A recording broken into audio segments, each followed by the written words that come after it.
I'm making this video to speak a little bit to the astrology of October 2023. As we know, it's eclipse season and Pluto also stations direct this month after a 5-month period retrograde. So October 2023 is set to be a very full month ahead. I actually think though we are now in the rebirth, regenerative phase. I know we often hear, Scorpio season, it's the sign of the underworld, it's the sign of the shadow work, the death cycle. I actually think that this Scorpio season, we're heading straight to the light, the phoenix rising, so to speak, rather than any death cycle for a number of reasons. So I think we're already kind of moving into the light at this point. Before we get into the meaning of these eclipses for us on the collective, I would just like to point out that if you're interested in seeing your October reading, they are available on YouTube, not all of them. The signs Virgo, Leo, Cancer, Gemini, Taurus, and Pisces, those 6 signs are available to watch on YouTube now, and the others will be coming up and out throughout the month, and I'll let you know here when they're out. And as well as that, first of the month is the best time of the month to sign up to Patreon. I've just uploaded weekly readings for all of the signs there today, and there's some really good stuff in there, so if you're interested in watching any of those, go on over and check it out. So let's do it in chronological order, I suppose. Pluto stations direct since being retrograde since May 1st. On the 11th of October will be the station direct, and that's going to be closely followed by a solar eclipse, new moon, aka new beginning, point of renewal, emergence on the 14th of October in the sign of Libra. The month closes with the sun moving into Scorpio around, I think this year it moves in on the 24th. And then on the 28th, there is a lunar eclipse, full moon in the sign of Taurus. This is closing out the cycle of eclipses that have been falling on the Taurus-Scorpio axis since April of 2022. Let's start with Pluto. So Pluto, in terms of evolutionary astrology, is the soul itself. It is where all the soul's wounding is stored, where the wealth of, or the most experience with the soul is going to be found in Pluto's point in your own birth chart. And as well as that, it's where it's evolving from. Pluto's polarity point in your birth chart is going to show you the springboard opportunity from where Pluto is placed in your birth chart to the house opposite it, where you're going to make the break and evolve to in this lifetime. If that's not your bag, in modern or psychological astrology, Pluto is associated with themes of death, rebirth cycles, psychological purging and regeneration, crisis, death, sex, transformation, what else? I guess vulnerability, intimacy, fear, desire, these really deep kind of primal instincts that we have as people.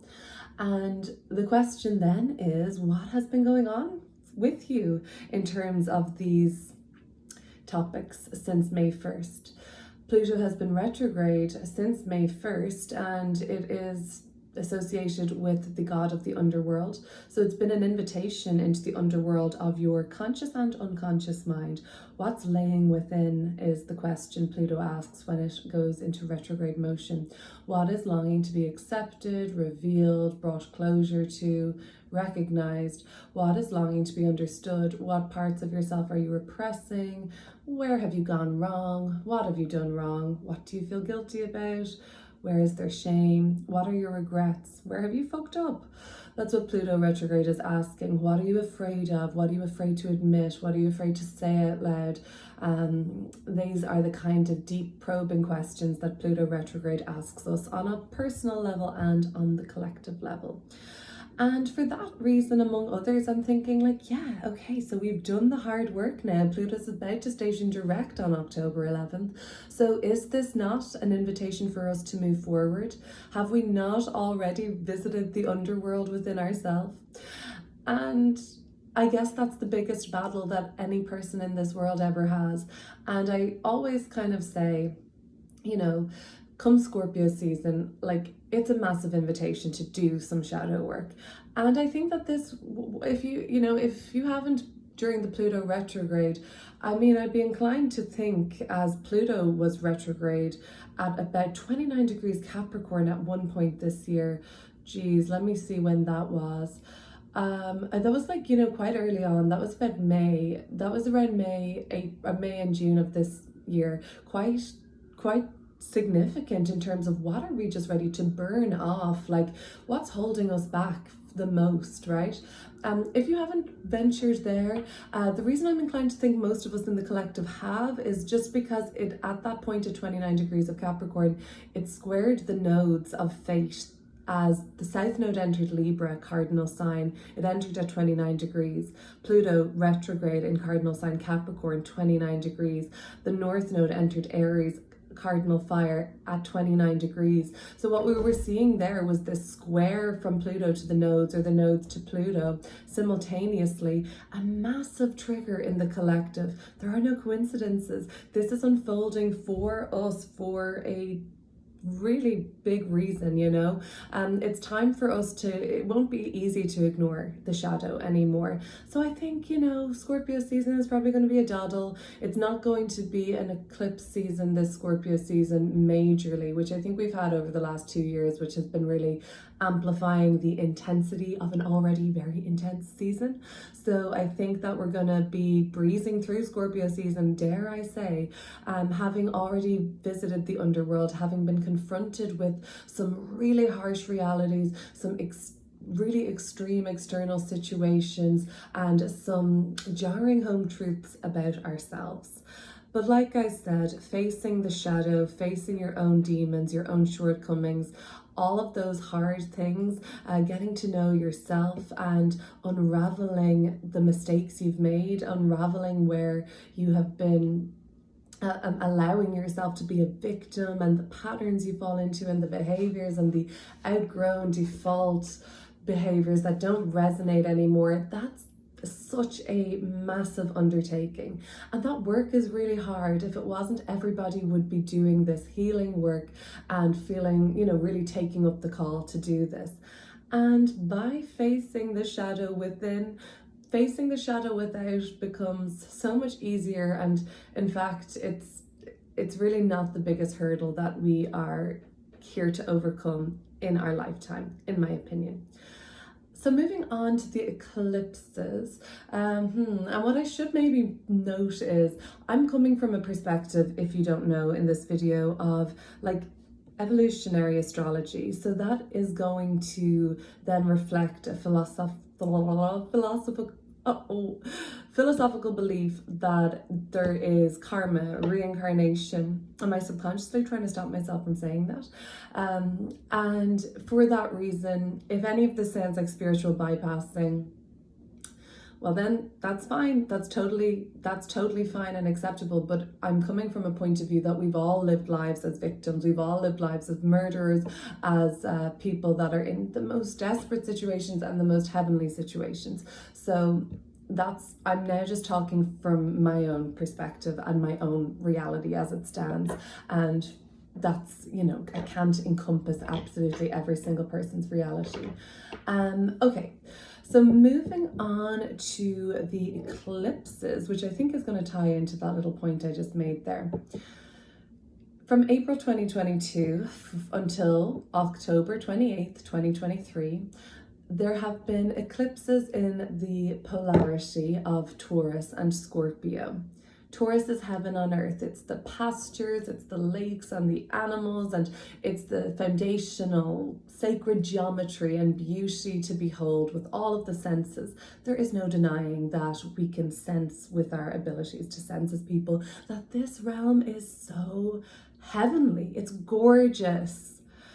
And the eclipses in Scorpio have been reminding us that this is a nightmare. It's hell on earth. It's so dense. People are having the worst time imaginable right here. It's destruction. It's a hamster wheel of war and power and lies and manipulation and coercion and control and deceit. That's Scorpio for you. So the polarity is extreme, Taurus to Scorpio. But we're not here to all fall to one side necessarily. With oppositions in astrology, we're here to sort of straddle a balance somehow. And I think facing that reality has been a big growing point for humanity. Because the North Node has been in Taurus lately, and the eclipses as well as this eclipse on the 28th is going to be in Taurus. The North Node is what we're being drawn towards collectively, how our consciousness is meant to be evolving as a collective is in Taurus. So we are kind of gravitating more towards the heaven on earth kind of aspect. And I think that that's perfect for the North Node then moving from Taurus. They move in a counterclockwise fashion. Correct. And whereas all the other planets move clockwise. Let me just make sure I have that right. No, all the other planets move counterclockwise, the nodes move clockwise. Okay, yes. So that's perfect that the North Node then moves from Taurus. It's like, see, it can be heavenly. Again, I'm not trying to spiritually bypass here. I know that people's objective and subjective reality is nightmarish, but is the woman that lived down the street stuck in a domestic violent partnership, scared for their lives every day, scared for their children's lives, stuck, feeling oppressed, feeling terrified, is that frequency of fear and hell on earth any different to a woman in a terrible war-torn country, scared for their children's life every day, every single day is a fight for survival? It's not really. It's in terms of like the soul's wounds that will impact upon the soul. Again, this is the perspective I'm coming from. It's kind of all relative, I think. So I think that the North Node moving from Taurus now into Aries, it's like, okay, it's time to be a bit more selfish.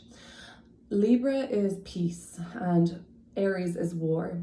The South Node is moving through Libra, and we think, no, but peace is good, war is bad. Yes, that's true. And the thing about it is, though, it's like Libra is a lot about like social justice warrior, but the South Node is there. So what have we done now that's outgrown that MO? You know, I'm not saying that there's no point anymore in social justice advocacy. I think it's time for advocacy. It's time to get angry. And that's where, Pluto isn't necessarily strictly anger. That's kind of more Mars. Anger isn't shadow. Anger is healthy and right and good. It's only when we deny that we're angry and repress it that it becomes shadow, I think. So because Mars rules Aries, the North Node, our collective destiny, moving on and moving forwards towards, is in Aries. It's probably time to get angry. I think we know what we're supposed to be angry at, right? A multitude of things. We are supposed to be angry, and it's now a time for advocacy. And Libra is usually the sign of justice, or it is the sign of justice. So how does that fit in? How are we leaving that behind? How is that kind of not working for us as much anymore? Or it's not working. There is a wealth of treasure in the South Node, and we should be learning from the South Node and taking from it, but we shouldn't stay there. So the collective has been asked to move away from Libra tendencies just at this time in this part of our evolution, to move towards the warrior aspect, the healthy expression of anger. I think it's about being more selfish. Aries is the sign of self, Libra is the sign of the other. And having just seen the North Node move through Taurus and what could be possible heaven on earth style, it's like, why doesn't Aries North Node? I think the invitation is just like, focus on your own reality. You know, there is a honor in fighting for justice and things like that, but if we can't face the shadow of the reality that this is how it's always been, there has always been coercion, control, manipulation, violence, oppression. If we can't face that shadow is a reality, then how are we meant to face any of the shadows within ourselves? How are we meant to face how we have succumbed to those that hamster wheel of ourselves, and how that we it's not for me to say what anyone should be angry for. I think that it's pretty obvious why we should be angry about many things, but it's also kind of like, what is there to do about it? The best thing that we can do during the North Node transit through Aries, which is about a year and a half, is be selfish. Do what's best for ourselves and our own reality. And that is going to help in the collective. If we kind of say like, oh, well, we should do this about this, or what about that, or what about that? What are you going to do about it?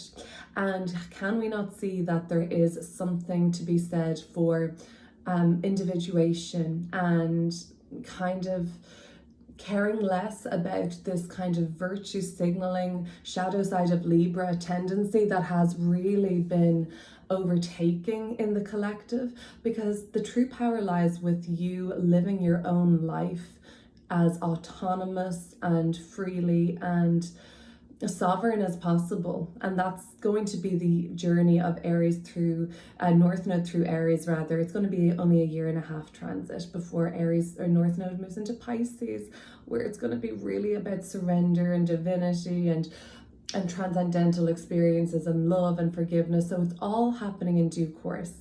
So I don't know where the hell I was going with that, but basically facing the shadow has almost been done now. It's time to be reborn and have a sense of renewal, so timely with the eclipse on the 14th in Libra. It is a South Node eclipse, so it's a lot about beginning anew while also letting go, because the South Node is sometimes about shedding, but endings and beginnings are tied up together anyway. So I never kind of bog myself down with like solar eclipse, new moons are strictly beginning, lunar eclipse, full moon are strictly ending. Beginnings and endings are of the same kind of quality in a sense. So I think that either way, wherever you see beginnings and endings come through in your world from the 14th to the 28th of this month, know that that's pretty timely. Eclipses season do relate to these themes, and I feel like it's time for greater harmonization if possible. And I say that we've been on a hamster wheel of kind of oppression and destruction and kind of, I don't know, like slavery in a sense, since forever, then, the reason that there's possibly a window for change now is because Pluto has just squared the nodes. Like I said, Pluto change, transformation has created a tension so hard to ignore that the nodes of our fate and our destiny as a collective are being inspired to change. Simultaneously, Pluto has entered Aquarius. It did in March, April, and it's about to enter Aquarius again in this direct motion forward. I believe that's in January. And this is a really pivotal turning point in humanity. Either way, whether or not we can affect any change in the collective, in the grand scheme of things, is really left to it's kind of left to be seen. What I believe the North Node transiting through Aries, though, it's about our consciousness evolving to the point where we are able to recognize the part that we play in our own realities and in our taking up space, being enlightened in a selfish and an enlightened way, that I am important and how I shape my reality is going to. It's like that monkeys on separate island experiment that has been conducted, where like one monkey on an island learned in the middle of like the African sort of territory, learned how to crack open a coconut. I'm totally fucking bulldozing this logical kind of experiment, but they learned how to crack open a coconut with some sort of a tool that was found in its natural habitat.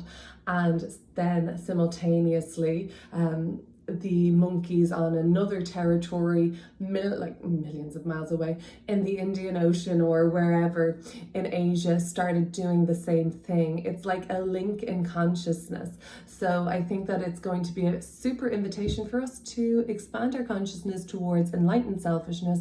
This whole virtue signaling, like, but what about this? How can you ignore this? This is a problem, blah, blah, blah.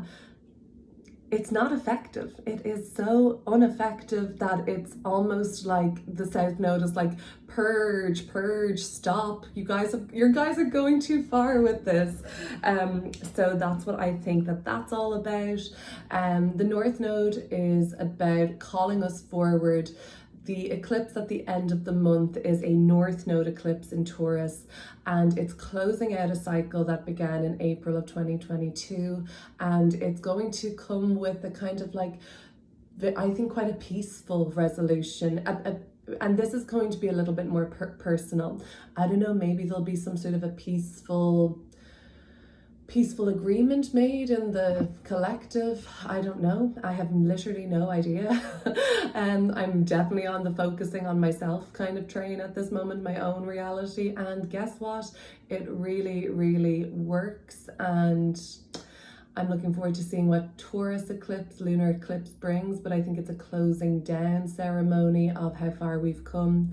And I think Scorpio season, instead of it being like this, let's go into the underworld, let's face our fears, let's transmute this painful experience into healing, I think a lot of that's already been done. And I think that this Scorpio season coming up will actually be a lot about the sort of phoenix rising at that point and the rebirth energy. So that's what I've got for you. A bit of a long-winded ramble, very ad lib as usual for me, but wanted to share. Take care. Bye.